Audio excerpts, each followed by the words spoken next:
खंडणी प्रकरणात आणि संतोष देशमुख यांची जी हत्या झाली याच्यात अटक असलेला जो आरोपी आहे वाल्मिक कराड, आपण बघतोय की सध्या तो SITच्या ताब्यात आहे, पोलीस कोठडीत आहे आणि पोलीस कोठडीत यासाठी ठेवलेलं आहे की त्याचे लोकेशन्स तपासण्यात यावेत. खरं तर जेव्हा ही हत्या झाली तेव्हा महाराष्ट्रभर लोक रस्त्यावर उतरले होते, आक्रोश होता, पोलीस त्याला शोधत होते आणि आम्हाला खात्रीला एक माहिती अशी कळालेली आहे की नाशिक जिल्ह्यातील दिंडोरी येथे जो आश्रम आहे तिथे 15 डिसेंबर आणि 16 डिसेंबरला वाल्मिक कराड आणि विष्णू चाटे हे मुक्कामाला होते आणि 17 तारखेला ते जे आहे ते त्या आश्रमातून निघालेले आहेत. खरं तर नाशिक जिल्हा हा बीड नगर याच्या जवळ आहे, महाराष्ट्रात आहे. एवढा गोंधळ सुरू होता तरी सुद्धा पोलिसांना हे आरोपी कसे सापडले नाहीत. आणि आपण बघतोय की तिथं आध्यात्मिक स्थान आहे, दिंडोरीला जो आहे तो आश्रम आहे, आश्रमाचा जो परिसर आहे त्याच्यामध्ये त्यांना का ठेवलं गेलं? त्यांना आश्रमामध्ये जर वास्तव्य दिलं गेलं असेल तर तिथले जे कोणी प्रमुख असतील त्यांच्यावरही गुन्हा दाखल झाला पाहिजे. SITच्या अधिकाऱ्यांनी आणि CIDच्या अधिकाऱ्यांनी हा तपास करणं गरजेचं आहे. आणि सगळ्यात धक्कादायक माहिती ही अशी आहे की जेव्हा वाल्मिक कराड पुण्यात सरेंडर करणार होता त्याच्या आधी 2 ते 3 दिवस आधी म्हणजे या जानेवारी 2025ला CIDचं पथक त्या आश्रमावर गेलेलं होतं आणि CIDची पथक गेल्यानंतर CCTV कॅमेऱ्यामध्ये वाल्मिक कराड आणि विष्णू चाटे तिथं दिसलेले आहेत. परंतु CIDच्या पथकाने हे पुढे का सांगितलं नाही किंवा ते दर्शनासाठी आले होते असं दाखवलं गेलं का हे प्रकरण दाबण्याचा प्रयत्न केला? याचा तपास जो आहे तो गृहमंत्र्यांनी केला पाहिजे. मी गृहमंत्र्यांना विनंती यासाठी करेन कारण ज्या महिलांनी माझ्याकडे ही तक्रार दिलेली आहे त्या महिलांनी सांगितलेलं आहे की गृहमंत्री देवेंद्रजी फडणवीस यांचे सुद्धा तिथे जे कोणी प्रमुख आहेत त्या आश्रमाचे मोरे त्यांचे चांगले संबंध असल्यामुळे हे प्रकरण उघडकीस येणार नाही. आणि या संदर्भामध्ये वाल्मिक कराड जो आहे, वाल्मिक कराडने मागच्या वर्षी देखील या आश्रमात जे काही चुकीचे प्रकार घडत होते या संदर्भात जानेवारी 2024ला त्यावेळेला शिंदे साहेब मुख्यमंत्री होते आणि तेव्हा सह्याद्री अतिथीगृहात जी आहे त्या संदर्भात बैठक लावलेली होती, मध्यस्थी केलेली होती. शिंदे साहेबांनी त्याच्यामध्ये जास्त लक्ष दिलं नाही परंतु त्यावेळेला सुद्धा वाल्मिक कराडने मध्यस्थी केली होती आणि मला वाटतं की तेच उपकार फेडण्यासाठी त्याला आश्रय दिला असेल. परंतु जिथं आश्रय दिला जातो त्यांच्यावरही गुन्हा दाखल होणं गरजेचं आहे. परंतु आमच्याकडे माहिती येऊपर्यंत पोलिसांना हे का कळलं नाही? CIDचं पथक गेल्यानंतर जर त्यांना कॅमेरे दिसलेले आहेत, CCTV कॅमेरेमध्ये फुटेज दिसतं तर बाहेर का सांगितलं जात नाही? ते तपासात का घेतलं जात नाही? रस्त्यावर आक्रोश आहे, महाराष्ट्रात या प्रकरणाची मोठी चर्चा आहे. निर्गुणपणे हत्या केलेल्या आरोपीला अशा ठिकाणी ठेवणं हे पूर्णपणे चुकीचं आहे. ते आध्यात्मिक स्थान जरी असलं तरी त्यांना पाठीशी घालता कामा नये. कारण याच्या आधी आपण राम रहीमनी काय केलं हे बघितलेलं आहे, आसाराम बापूंकडे सुरुवातीला दुर्लक्ष केलं हेही बघितलेलं आहे. आणि ज्या महिलांनी आमच्याकडे तक्रार दिली त्यांनी जे दिंडोरीचे प्रमुख अण्णा मोरे ज्यांना गुरुमाऊली म्हटलं जातं त्यांच्या लैंगिक शोषणाच्या तक्रारी माझ्याकडे दिलेल्या आहेत. त्याचे आणखीन काही पुरावे आल्यानंतर त्या संदर्भामध्ये मी रीतसर पत्रकार परिषद घेणार आहे. दिंडोरीला जो आश्रम आहे त्याचे मठाधिपती श्रीराम खंडेराव मोरे म्हणजेच गुरुमाऊली म्हणून ओळखलं जातं, जे टीव्हीवर सुद्धा आपण अनेक वेळा मार्गदर्शन किंवा सोशल मीडियावर आपल्याला मार्गदर्शन करतात. त्यांना अण्णासाहेब मोरे या नावाने ओळखलं जातं. स्वामी समर्थ प्रतिष्ठान किंवा स्वामी समर्थांच्या नावाने हा आश्रम आहे. त्र्यंबकेश्वरलाही त्याचं एक गुरुपीठ आहे. आणि या आश्रमामध्ये वाल्मिक कराड आणि विष्णू चाटे यांनी फरार असताना जो आहे तो आश्रय घेतलेला होता. महिलांचं जे लैंगिक शोषण आहे ते या मठाचे मठाधिपती अण्णासाहेब मोरे यांनी अनेक भक्त महिलांबरोबर केलेलं आहे. माझ्याकडे 3 महिलांच्या तक्रारी आलेल्या आहेत. त्या 3ही महिलांनी माझ्याकडे लेखी तक्रार दिलेली आहे. आणि या मठाचा मोठा विस्तार असल्यामुळं अनेक राजकारणी अनेक मंत्री या मठाच्या भक्त असल्यामुळं तुम्ही जर याच प्रकरणात कुठेही तक्रार दिली तर तुमचे तुकडे करून फेकून देऊ अशी त्या महिलांना जी आहे ती धमकी दिलेली आहे. त्यामुळे त्या महिलांनी त्यांचं कुठेही नाव न सांगण्याला जी आहे ती मला मनाई केलेली आहे. परंतु असे जे कोणी मठाधिपती आहेत, मला वाटतं की त्याचे अनेक पुरावे त्या महिलांकडे आहेत. त्या संदर्भात मी वेगळी पत्रकार परिषद घेईन. कदाचित माझ्याकडे जे ऑडिओ आणि व्हिडिओ येतील तेही आपल्याला जे आहे ते पत्रकार परिषदेमध्ये दाखवेल. आश्रमात होता, त्याला आश्रय तुम्ही दिला आणि तिथून तो बाहेर कधी पडला, काय माहिती तुमच्याकडे? आश्रमा जो दिंडोरीचा आश्रम आहे तिथे 15 तारखेला आणि 16 तारखेला जो मुक्काम आहे तो विष्णू चाटे आणि वाल्मिक कराड या दोघांनी केलेला आहे आणि 17 तारखेला आश्रमातून ती गाडी जी आहे त्यांची बाहेर निघालेली आहे. तुम्ही म्हणले की आपल्याकडे फोटो आणि व्हिडिओ येतील, म्हणजे अजून ठोस पुरावे आपल्याकडे आहेत का नाही येत? नाही, मगाशी तुम्ही लैंगिक शोषणाच्या संदर्भातलं जे विचारलं त्या संदर्भात मी सांगितलेलं आहे की त्या संदर्भातले जे लैंगिक शोषणाचे काही फोटोज आणि व्हिडिओ, काही फोटोज माझ्याकडे आलेले आहेत परंतु ते क्लिअर नसल्यामुळे काही व्हिडिओज मी मागवलेले आहेत. ते व्हिडिओज आल्यानंतर या संदर्भात रितसर पत्रकार परिषद घेऊन या आश्रमातील जे कोणी प्रमुख आहेत अण्णासाहेब मोरे आणि त्यांना साथ देणारे त्यांचा सगळ्यांचा पर्दाफाश करणार. अण्णासाहेब मोरे आणि वाल्मिक कराड यांचे काही संबंध आहेत का? याआधी वाल्मिक कराड त्या आश्रमात जात होते का, किंवा विष्णू चाटे वाल्मिक कराड त्या आश्रमामध्ये दर्शनासाठी याआधी गेले,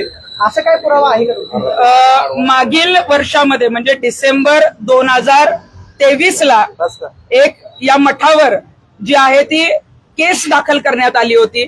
काही तक्रारी नाशिक जिल्ह्याच्या पोलीस स्टेशनला आलेल्या होत्या आणि त्या संदर्भामध्ये मध्यस्थी करण्यासाठी अण्णासाहेब मोरे यांची मध्यस्थी करण्यासाठी त्यांना या प्रकरणात पाठीशी घालण्यासाठी, मग ते अपहाराचं प्रकरण असेल किंवा महिलांचं प्रकरण असेल, याच्यामध्ये मध्यस्थी जी आहे ती वाल्मिक कराडनी केली होती आणि जानेवारी 2024ला सह्याद्री अतिथीगृहात वाल्मिक कराडने या संदर्भात बैठक लावली होती आणि त्या बैठकीला अण्णासाहेब मोरे यांचे चिरंजीव चंद्रकांत मोरे हे सह्याद्री अतिथीगृहात उपस्थित होते. सगळ्याच्या माध्यमातून तुमचा आक्षेप काय आहे? माझा आक्षेप हाच आहे, राज्यभरात आक्षेप नेमका काय आहे की सरकारी यंत्रणा जाणून बुजून वाल्मिक कराडला वाचवलं जात आहे का? गृहमंत्र्यांचा त्यांच्या डोक्यावरती हात आहे का? हा आक्षेप आहे का आपला? गृहमंत्र्यांनी सांगितलेलं आहे की मी कुणाला पाठीशी घालत नाही, परंतु गृहमंत्री साहेब जे सांगतात की गृहमंत्री आमच्या जवळ आहे, त्यांच्याच आश्रमात वाल्मिक कराड लपतो कसा काय? आणि तो लपल्यावर पोलीस जेव्हा जानेवारीत जातात, सीसीटीव्ही फुटेज मध्ये जर तो दिसत असेल तर ते का लपवलं जातं याचा तपास सुद्धा एसआयटीने केला पाहिजे. मग सरकारी यंत्रणा, आतापर्यंत आम्हाला वाटत होतं सरकारी यंत्रणा 100% चांगलं काम करते, परंतु सरकारी यंत्रणा मग कुठंतरी वाल्मिक कराडला वाचवण्याचा प्रयत्न निश्चित करते. त्याला सहआरोपी करा, सगळ्या प्रकरणात तुमची मागणी आहे का? 100%. मी सांगितलेली माहिती ही खात्रीशीर आहे. सीसीटीव्ही फुटेज एसआयटीने तपासावे. जर डिलीट केले असतील तर आजूबाजूच्या ठिकाणाहून ज्या ज्या गाड्या आल्या त्या गाड्यांमध्ये 15-16 डिसेंबरला कोण होतं ते त्यांनी तपासावं आणि या आश्रमामध्ये ज्यांनी आश्रय दिला, मग ते अण्णासाहेब मोरे असतील किंवा त्यांचे कोणी जे कोणी त्यांच्या टीमचे सदस्य असतील त्यांना वाल्मिक कराड बरोबर सहआरोपी करावं. मोरे हे महाराष्ट्रातील आसाराम बापू आहेत असं म्हणायचं? 100%. माझ्याकडे असे काही पुरावे आलेले आहेत, ते जर तुम्हाला दाखवले आणि तो जर पेन ड्राईव्ह मी उघडला तर सगळ्यांच्या बोलती बंद होतील. आसाराम बापू सध्या आतमध्ये, परंतु दुसरे अनेक वर्ष आतमध्ये होते, पण ते कुठल्या गोष्टीमध्ये कुठल्या गुन्ह्यामध्ये आतमध्ये होते आपल्याला माहितीये, महिलांच्या लैंगिक शोषणात. आणि तसाच प्रकार जो आहे तो अण्णासाहेब मोरे जे फार मोठ्या मोठ्या बाता करतात, अनेक ठिकाणी मार्गदर्शन करतात, सोशल मीडियावर आपण बघतो की त्यांना अनेक जण फॉलो करतात, परंतु अनेक महिलांचं लैंगिक शोषण त्यांनी केलेलं आणि त्याचे पुरावे जे आहेत ते माझ्याकडे आले. फडणवीस वाजवतायत का? ज्या महिलांनी माझ्याकडे तक्रार दिली त्यांनी मला स्पष्ट सांगितलंय की या प्रकरणात जेव्हा तुम्ही पुढाकार घ्याल तेव्हा गृहमंत्री देवेंद्रजी फडणवीस हे या मठाचे भक्त आहेत, त्यांची श्रद्धा आहे, त्यामुळे यामध्ये अण्णासाहेब मोरेंवर कुठलीही कारवाई करणार नाही आणि त्यांची पाठराखण भारतीय जनता पार्टीकडून होईल असं स्पष्ट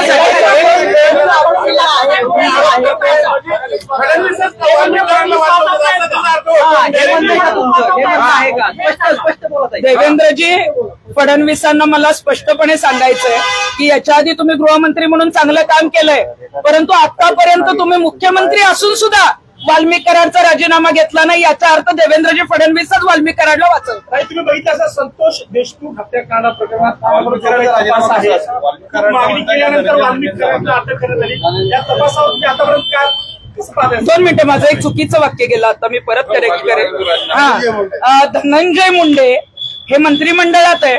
मुख्यमंत्र्यांना सर्वस्वी निर्णय घेण्याचे अधिकार असतात. ते जरी राष्ट्रवादी पक्षाचे मंत्री असले तरी महायुतीत आहेत आणि एवढे आरोप होऊन सुद्धा त्यांच्या जवळचा व्यक्ती आतमध्ये असून सुद्धा रस्त्यावर लोक उतरलेली आहेत. महाराष्ट्रामध्ये वातावरण आपण बघितलं की बिहार सारखं झालंय, तरी सुद्धा मुख्यमंत्र्यांनी धनंजय मुंडेंचा राजीनामा घेतला नाही. याचाच अर्थ धनंजय मुंडेंच्या मागे गृहमंत्री जे आहेत देवेंद्रजी फडणवीस आहेत आणि त्यांची पाठराखण करतायत हे स्पष्ट होत आहे. तुम्ही देवेंद्र फडणवीस वाचवताय म्हटलंय, धनंजय मुंडेंचा राजीनामा मागताय. देवेंद्र फडणवीसांनी राजीनामा द्यावा का मग ते जर वाचवत असतील आरोपींना? जर देवेंद्रजी फडणवीस, अजितदादा पवार हे जर धनंजय मुंडेंना वाचवत असतील तर मला वाटतं की सत्तेवर या दोघांनाही राहण्याचा अधिकार नाहीये.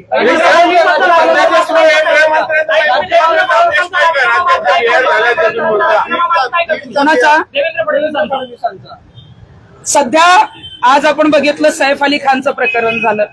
महिलांवर लैंगिक अत्याचार तर दररोज घडत आहेत.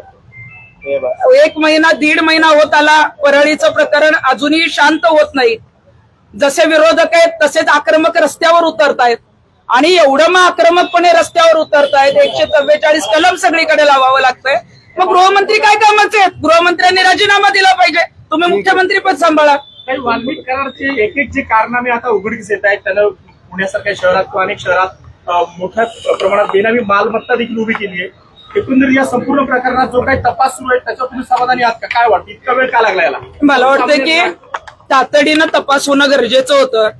आमच्यावर एखाद्या आंदोलनाची केस झाली तर तातडीनं तपास केला जातो, तातडीनं ताब्यात घेतलं जातं, बऱ्याच गोष्टी केल्या जातात. आणि एवढे जे काही मालमत्ता, बेनामी मालमत्ता सापडतायत, अनेक प्रकरणं बाहेर येत आहेत, हजारो लोक रस्त्यावर आहेत, तरी सुद्धा कुठलाही तपास जो आहे तो व्यवस्थितरित्या चालत नाही. मध्ये सीआयडी पथक नेमावं लागतं, मध्येच एसआयटी पथक नेमावं लागतं, त्यातले मध्ये सीआयडीचे जे अधिकारी आहेत ते निलंबित करावे लागतात किंवा त्यांची बदली दुसरीकडे करावी लागते. नेमकं राज्यात काय चाललंय? काय गृह खात्यावर विश्वास ठेवायचा का नाही? आम्ही सगळ्यांनी जे आहे ते सुरक्षितपणे राहायचंय का नाहीये? तुम्ही तक्रार करणार आहात का राज्यपाल किंवा राष्ट्रपतीकडे? कायदा सुव्यवस्था राज्यातली बिघडलेली आहे, मुख्यमंत्री सक्षम नाही असं. कायदा सुव्यवस्था राज्यामध्ये पूर्णपणे बिघडलेली आहे. प्रत्येक मिनिटाला एक गुन्हा घडतोय. मोठमोठे जे आहेत ते गुन्हे अशा पद्धतीचे घडतायत की महाराष्ट्राला बिहार व्हायला वेळ लागणार नाही. आणि तसं सध्या चित्र पण आहे. त्यामुळे मला वाटतं की महायुतीचं सरकार जरी बहुमताने आलेलं असेल तरी सुद्धा तुम्हाला जर ते सांभाळता येत नसेल, तुम्हाला जर राज्याला न्याय देता येत नसेल तर निश्चितच मग मुख्यमंत्र्यांनी राजीनामा दिला पाहिजे. आणि मग लवकरच या संदर्भामध्ये त्यांनी जर तातडीची पावलं उचलली नाही तर मात्र मग राज्यपालांची भेट घेऊन आम्हाला त्यांच्या राजीनाम्याची मागणी करावी लागेल. ज्या आश्रमावर आरोप करताय त्या आश्रमाची चौकशी व्हावी अशी तुमची मागणी आहे का? ज्या आश्रमाच्या संदर्भात मी इथं वक्तव्य केलेलं आहे, जो दिंडोरीचा श्रीराम मोरे म्हणजे अण्णासाहेब मोरेंचा आश्रम आहे, त्याची संपूर्ण चौकशी झाली पाहिजे. त्यांच्या अगदी तिथं जी काही बिल्डिंग आहे त्या बिल्डिंग मध्ये कुठं काय चालतं, तिथल्या तळमजल्यावर काय चालतं, कुठल्या राजकारण्यांचे काळे पैसे त्या आश्रमामध्ये खाली खोदून ठेवलेले आहेत, हे सगळे जे आहे ते मुख्यमंत्र्यांनी बाहेर काढणं गरजेचं आहे. धनंजय मुंडेंचे आमदार देवेंद्र फडणवीस आहेत का? मला वाटतं की धनंजय मुंडे ज्या पक्षात आहेत त्यांचे प्रमुख तर निश्चितच अजितदादा पवार आहेत. परंतु जेव्हा करुणा मुंडे माझ्याकडे एकदा तक्रार घेऊन आलेल्या होत्या तेव्हा त्या मला सांगत होत्या की मी जेव्हा इंदोरला जायचे माझ्या घरी तेव्हा मला विमानातून सोडायला धनंजय मुंडेंचे मित्र म्हणून देवेंद्रजी मला अनेक वेळा आलेले आहेत. मग आपण समजू शकतो की धनंजय मुंडेंचे मित्र जर देवेंद्रजी फडणवीस असतील तर तपास सरळ मार्गी कसा होईल? तुम्ही सगळ्यात महत्त्वाचा मुद्दा उपस्थित केला. करुणा मुंडे जे बोलले आहेत, करुणा मुंडे माझ्याकडे ऑफिसला आल्या होत्या तक्रार घेऊन.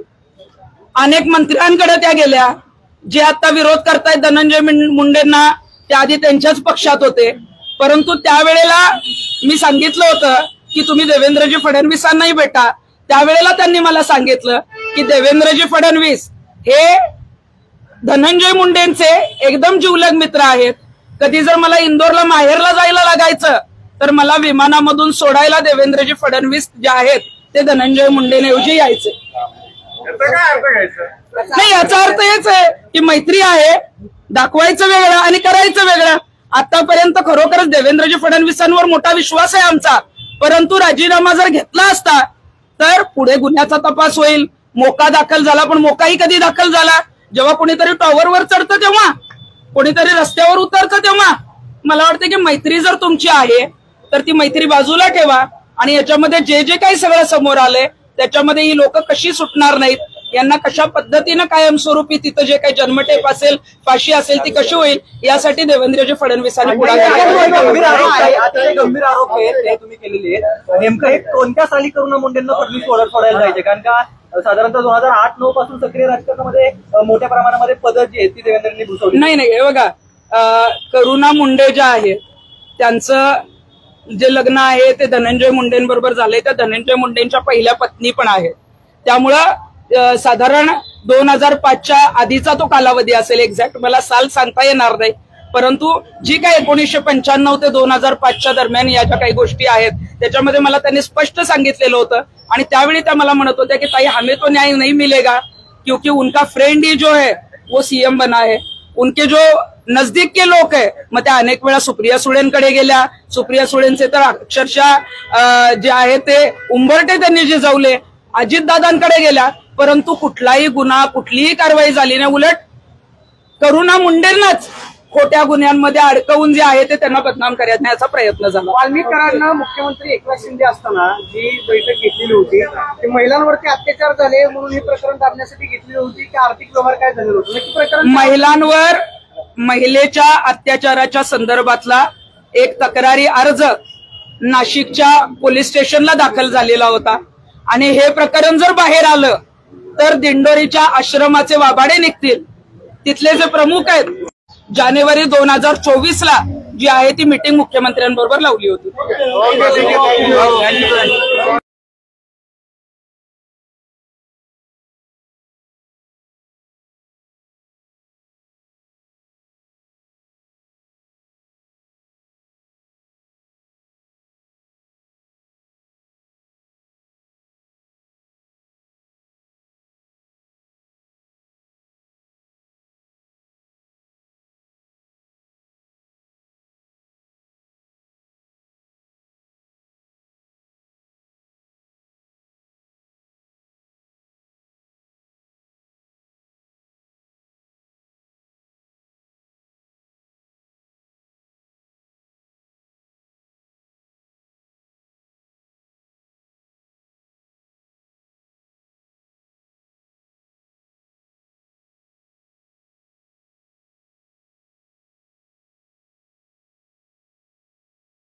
टोमॅटोचं दे मला.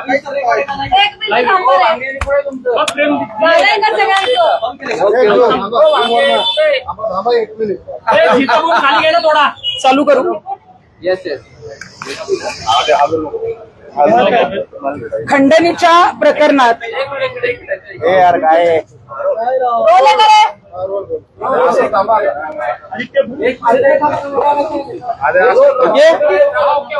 खंडणी प्रकरणात आणि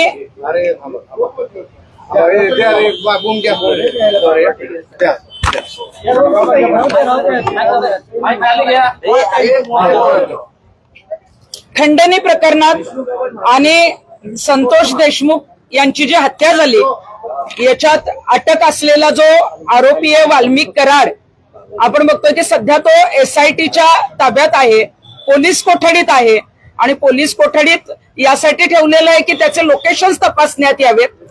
खरं तर जेव्हा ही हत्या झाली तेव्हा महाराष्ट्रभर लोक रस्त्यावर उतरले होते, आक्रोश होता, पोलीस त्याला शोधत होते आणि आम्हाला खात्रीला एक माहिती अशी कळालेली आहे की नाशिक जिल्ह्यातील दिंडोरी येथे जो आश्रम आहे तिथे 15 डिसेंबर आणि 16 डिसेंबरला वाल्मिक कराड आणि विष्णू चाटे हे मुक्कामाला होते आणि 17 तारखेला ते जे आहेत ते त्या आश्रमातून निघालेले आहेत.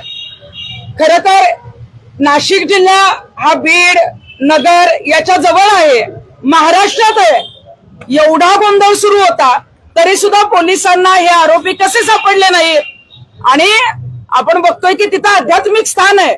दिंडोरीला जो आहे तो आश्रम आहे, आश्रमाचा जो परिसर आहे त्याच्यामध्ये त्यांना का ठेवलं गेलं? त्यांना आश्रमामध्ये जर वास्तव्य दिलं गेलं असेल तर तिथले जे कोणी प्रमुख असतील त्यांच्यावरही गुन्हा दाखल झाला पाहिजे. SITच्या अधिकाऱ्यांनी आणि CIDच्या अधिकाऱ्यांनी हा तपास करणं गरजेचं आहे. आणि सगळ्यात धक्कादायक माहिती ही अशी आहे की जेव्हा वाल्मिक कराड पुण्यात सरेंडर करणार होता त्याच्या आधी 2 ते 3 दिवस आधी म्हणजे या जानेवारी 2025ला CIDचं पथक त्या आश्रमावर गेलेलं होतं.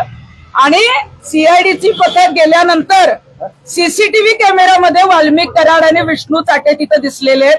परंतु CIDच्या पथकाने हे पुढे का सांगितलं नाही किंवा ते दर्शनासाठी आले होते असं दाखवलं गेलं का हे प्रकरण दाबण्याचा प्रयत्न केला?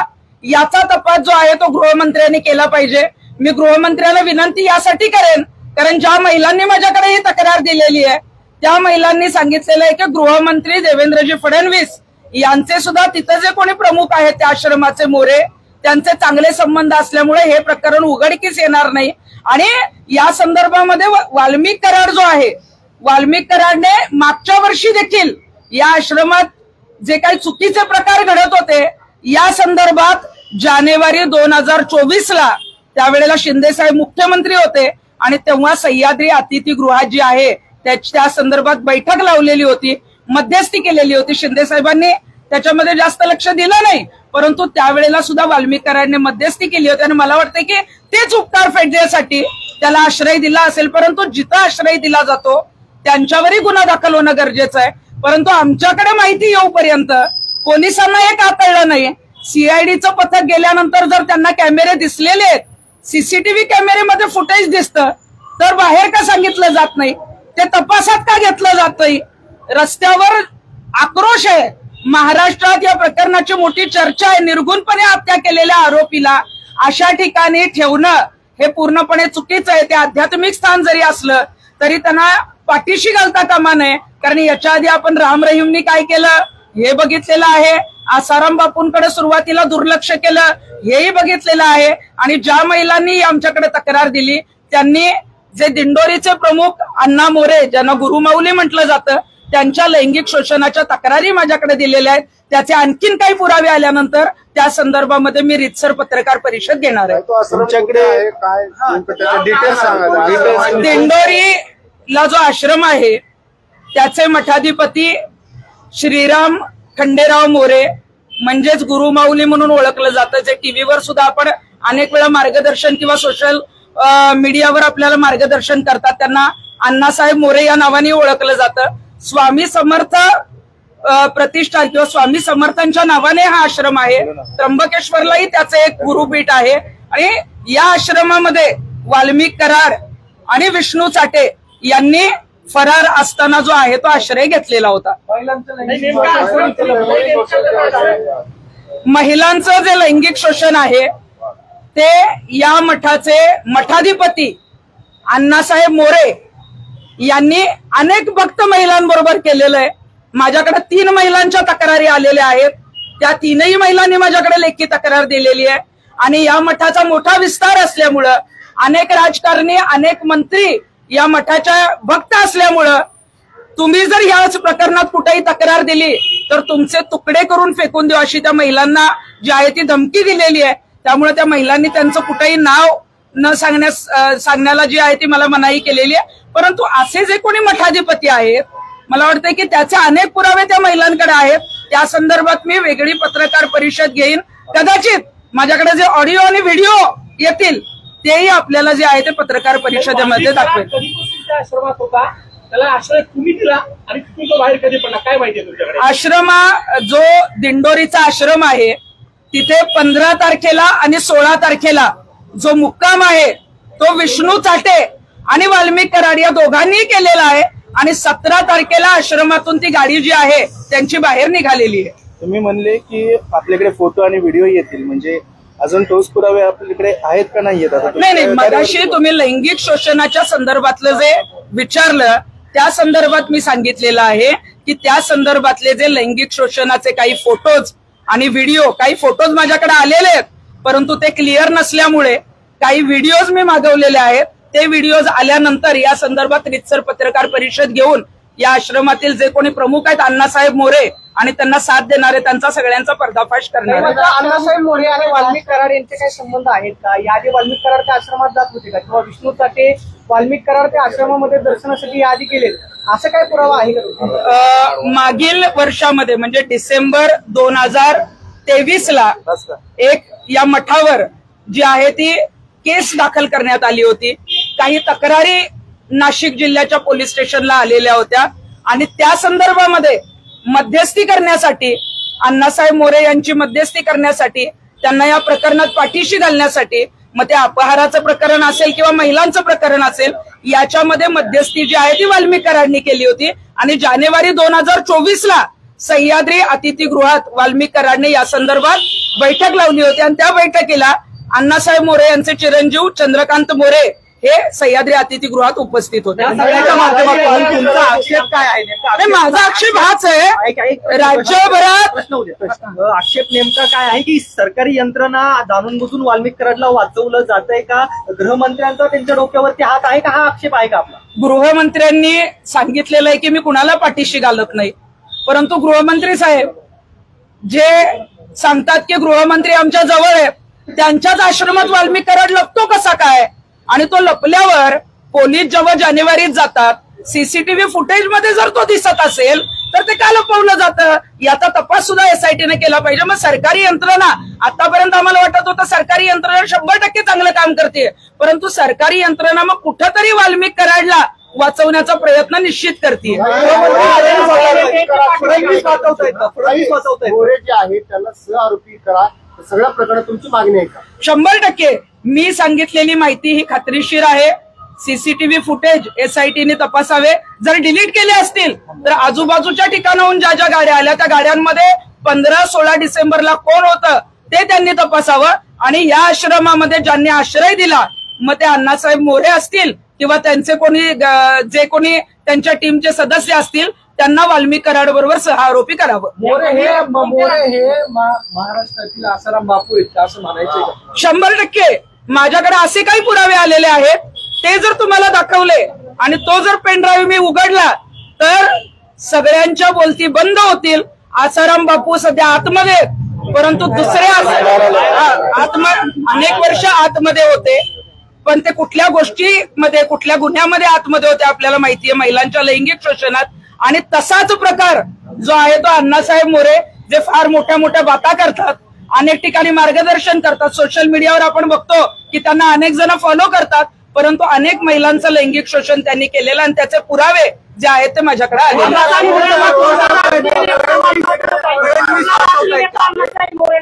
फडणवीस वाजवतायत का? ज्या महिलांनी माझ्याकडे तक्रार दिली त्यांनी मला स्पष्ट सांगितलंय की या प्रकरणात जेव्हा तुम्ही पुढाकार घ्याल तेव्हा गृहमंत्री देवेंद्रजी फडणवीस हे या मठाचे भक्त आहेत, त्यांची श्रद्धा आहे, त्यामुळे यामध्ये अण्णासाहेब मोरेंवर कुठलीही कारवाई करणार नाही आणि त्यांची पाठराखण भारतीय जनता पार्टीकडून होईल असं स्पष्ट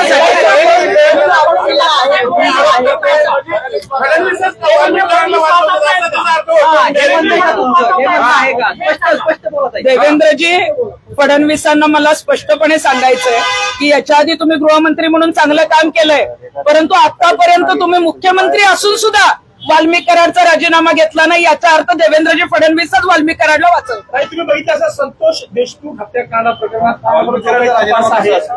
मागणी केल्यानंतर वाल्मिक कराडला अटक करण्यात आली. या तपासावर तुम्ही आतापर्यंत काय? 2 मिनिटं, माझं एक चुकीचं वाक्य गेलं, आता मी परत करेक्ट करेन. धनंजय मुंडे हे मंत्रिमंडळात आहे. मुख्यमंत्र्यांना सर्वस्वी निर्णय घेण्याचे अधिकार असतात. ते जरी राष्ट्रवादी पक्षाचे मंत्री असले तरी महायुतीत आहेत आणि एवढे आरोप होऊन सुद्धा, त्यांच्या जवळचा व्यक्ती आतमध्ये असून सुद्धा रस्त्यावर लोक उतरलेली आहेत. महाराष्ट्रामध्ये वातावरण आपण बघितलं की बिहार सारखं झालंय, तरी सुद्धा मुख्यमंत्र्यांनी धनंजय मुंडेंचा राजीनामा घेतला नाही.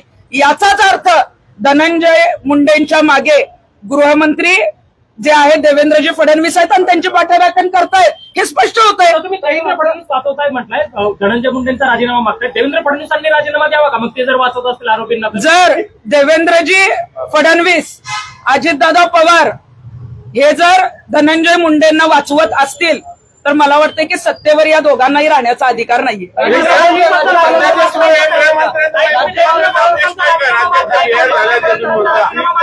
कोणाचा? देवेंद्र फडणवीसांचा. सध्या आज आपण बघितलं सैफ अली खानचं प्रकरण झालं, महिलांवर लैंगिक अत्याचार तर दररोज घडत आहेत. 1 महिना 1.5 महिना होत आला, परळीचं प्रकरण अजूनही शांत होत नाही. जसे विरोधक आहेत तसेच आक्रमक रस्त्यावर उतरतायत आणि एवढं मग आक्रमकपणे रस्त्यावर उतरतायत. 144 कलम सगळीकडे लावावं लागतंय. मग गृहमंत्री काय कामाचे आहेत? गृहमंत्र्यांनी राजीनामा दिला पाहिजे. तुम्ही मुख्यमंत्री पद सांभाळा. काही वाल्मिक करारचे एक जे कारनामे आता उघडकीस येत आहेत, त्यानं पुण्यासारख्या शहरात किंवा अनेक शहरात मोठ्या प्रमाणात बेनामी मालमत्ता देखील उभी केली आहे. एकंदरीत या संपूर्ण प्रकरणात जो काही तपास सुरू आहे त्याच्यावर तुम्ही समाधानी आहात का? काय वाटतं, इतका वेळ का लागला याला? मला वाटतं की तातडीनं तपास होणं गरजेचं होतं. आमच्यावर एखाद्या आंदोलनाची केस झाली तर तातडीनं तपास केला जातो, तातडीनं ताब्यात घेतलं जातं, बऱ्याच गोष्टी केल्या जातात. आणि एवढे जे काही मालमत्ता, बेनामी मालमत्ता सापडतायत, अनेक प्रकरणं बाहेर येत आहेत, हजारो लोक रस्त्यावर आहेत, तरी सुद्धा कुठलाही तपास जो आहे तो व्यवस्थितरित्या चालत नाही. मध्ये सीआयडी पथक नेमावं लागतं, मध्येच एसआयटी पथक नेमावं लागतं, त्यातले मध्ये सीआयडीचे जे अधिकारी आहेत ते निलंबित करावे लागतात किंवा त्यांची बदली दुसरीकडे करावी लागते. नेमकं राज्यात काय चाललंय? काय गृह खात्यावर विश्वास ठेवायचा का नाही? आम्ही सगळ्यांनी जे आहे ते सुरक्षितपणे राहायचंय का नाहीये? या संदर्भात तुम्ही तक्रार करणार आहात का राज्यपाल किंवा राष्ट्रपतीकडे? कायदा सुव्यवस्था राज्यातली बिघडलेली आहे, मुख्यमंत्री सचिव नाही. कायदा सुव्यवस्था राज्यामध्ये पूर्णपणे बिघडलेली आहे. प्रत्येक मिनिटाला एक गुन्हा घडतोय. मोठमोठे जे आहेत ते गुन्हे अशा पद्धतीचे घडतायत की महाराष्ट्राला बिहार व्हायला वेळ लागणार नाही. आणि तसं सध्या चित्र पण आहे. त्यामुळे मला वाटतं की महायुतीचं सरकार जरी बहुमताने आलेलं असेल तरी सुद्धा तुम्हाला जर ते सांभाळता येत नसेल, तुम्हाला जर राज्याला न्याय देता येत नसेल तर निश्चितच मग मुख्यमंत्र्यांनी राजीनामा दिला पाहिजे. आणि मग लवकरच या संदर्भामध्ये त्यांनी जर तातडीची पावलं उचलली नाही तर मात्र मग राज्यपालांची भेट घेऊन आम्हाला त्यांच्या राजीनाम्याची मागणी करावी लागेल. ज्या आश्रमावर आरोप करताय त्या आश्रमाची चौकशी व्हावी अशी तुमची मागणी आहे का? ज्या आश्रमाच्या संदर्भात मी इथं वक्तव्य केलेलं आहे, जो दिंडोरीचा श्रीराम मोरे म्हणजे अण्णासाहेब मोरेंचा आश्रम आहे, त्याची संपूर्ण चौकशी झाली पाहिजे. त्यांच्या अगदी तिथं जी काही बिल्डिंग आहे त्या बिल्डिंग मध्ये कुठं काय चालतं, तिथल्या तळमजल्यावर काय चालतं, कुठल्या राजकारण्यांचे काळे पैसे त्या आश्रमामध्ये खाली खोदून ठेवलेले आहेत, हे सगळे जे आहे ते मुख्यमंत्र्यांनी बाहेर काढणं गरजेचं आहे. धनंजय मुंडेंचे आता देवेंद्र फडणवीस आहेत का? मला वाटतं की धनंजय मुंडे ज्या पक्षात आहेत त्यांचे प्रमुख तर निश्चितच अजितदादा पवार आहेत. परंतु जेव्हा करुणा मुंडे माझ्याकडे एकदा तक्रार घेऊन आलेल्या होत्या तेव्हा त्या मला सांगत होत्या की मी जेव्हा इंदोरला जायचे माझ्या घरी तेव्हा मला विमानातून सोडायला धनंजय मुंडेंचे मित्र म्हणून देवेंद्रजी मला अनेक वेळा आलेले आहेत. मग आपण समजू शकतो की धनंजय मुंडेंचे मित्र जर देवेंद्रजी फडणवीस असतील तर तपास सरळ मार्गी कसा होईल? तुम्ही सगळ्यात महत्त्वाचा मुद्दा उपस्थित केला. करुणा मुंडे जे बोलले आहेत, करुणा मुंडे माझ्याकडे ऑफिसला आल्या होत्या तक्रार घेऊन. अनेक मंत्र्यांकडे त्या गेल्या. जे आता विरोध करतायत धनंजय मुंडेंना ते आधी त्यांच्याच पक्षात होते. परंतु त्यावेळेला मी सांगितलं होतं की तुम्ही देवेंद्रजी फडणवीसांनाही भेटा. त्यावेळेला त्यांनी मला सांगितलं की देवेंद्रजी फडणवीस हे धनंजय मुंडेंचे एकदम जिवलग मित्र आहेत. कधी जर मला इंदोरला माहेरला जायला लागायचं तर मला विमानामधून सोडायला देवेंद्रजी फडणवीस जे आहेत ते धनंजय मुंडेंऐवजी यायचे. नाही, याचा अर्थ हेच आहे की मैत्री आहे, दाखवायचं वेगळं आणि करायचं वेगळं. आतापर्यंत खरोखरच देवेंद्रजी फडणवीसांवर मोठा विश्वास आहे आमचा. परंतु राजीनामा जर घेतला असता तर पुढे गुन्ह्याचा तपास होईल. मोका दाखल झाला, पण मोकाही कधी दाखल झाला? जेव्हा कोणीतरी टॉवरवर चढतं तेव्हा, कोणीतरी रस्त्यावर उतरतं तेव्हा. मला वाटतं की मैत्री जर तुमची आहे तर ती मैत्री बाजूला ठेवा आणि याच्यामध्ये जे जे काही सगळं समोर आलंय त्याच्यामध्ये ही लोक कशी सुटणार नाहीत यांना कशा पद्धतीनं कायमस्वरूपी तिथं जे काही जन्मठेप असेल, फाशी असेल ती कशी होईल यासाठी देवेंद्रजी फडणवीसांनी पुढाकार घेतला. गंभीर आरोप आहे, आता जे गंभीर आरोप आहेत ते तुम्ही केलेले आहेत. नेमकं हे कोणत्या साली करुणा मुंडेंना फडणवीस सोडायला जायचे? कारण का साधारणतः 2008-9 पासून सक्रिय राजकारणामध्ये मोठ्या प्रमाणामध्ये पदं जी आहेत ती देवेंद्रनी भूषवली. नाही हे बघा, करुणा मुंडे ज्या आहेत त्यांचं जे लग्न आहे ते धनंजय मुंडेंबरोबर झालंय. त्या धनंजय मुंडेंच्या पहिल्या पत्नी पण आहेत. त्यामुळं साधारण 2005च्या आधीचा तो कालावधी असेल, एक्झॅक्ट मला साल सांगता येणार नाही, परंतु जी काय 1995 ते 2005च्या दरम्यान या ज्या काही गोष्टी आहेत त्याच्यामध्ये मला त्यांनी स्पष्ट सांगितलेलं होतं. आणि त्यावेळी त्या मला म्हणत होत्या की ताई हमें तो न्याय नहीं मिलेगा क्योंकि उनका फ्रेंड ही जो है वो सीएम बना है, उनके जो नजदीक के लोक है. मग त्या अनेक वेळा सुप्रिया सुळेंकडे गेल्या. सुप्रिया सुळेंचे तर अक्षरशः जे आहे ते उंबरटे त्यांनी जिजवले. अजितदादांकडे गेल्या, परंतु कुठलाही गुन्हा, कुठलीही कारवाई झाली नाही. उलट करुणा मुंडेंनाच खोट्या गुन्ह्यांमध्ये अडकवून जे आहे ते त्यांना बदनाम करण्याचा प्रयत्न झाला. वाल्मिक कराडनं मुख्यमंत्री एकनाथ शिंदे असताना जी बैठक घेतलेली होती ती महिलांवरती अत्याचार झाले म्हणून हे प्रकरण दाबण्यासाठी घेतलेली होती की आर्थिक व्यवहार काय झाले होते? नक्की प्रकरण महिलांवर महिलेच्या अत्याचाराच्या संदर्भातला एक तक्रारी अर्ज नाशिकच्या पोलीस स्टेशनला दाखल झालेला होता. आणि हे प्रकरण जर बाहेर आलं तर दिंडोरीच्या आश्रमाचे वाबाडे निघतील. तिथले जे प्रमुख आहेत, जानेवारी 2024ला जी आहे ती मीटिंग मुख्यमंत्री